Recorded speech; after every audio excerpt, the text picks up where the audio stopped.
আপনি আসলাম কিছু বলতে চাই। চলো চলো বলুন না মা, জরুরি কোনো কথা বলবেন নাকি কোনো আদেশ দেবেন আমাকে?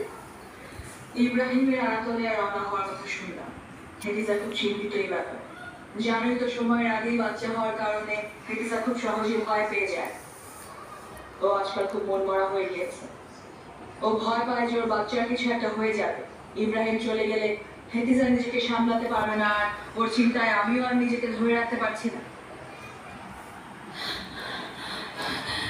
এবারে কি হয়েছে, তাই এমন হয়েছে?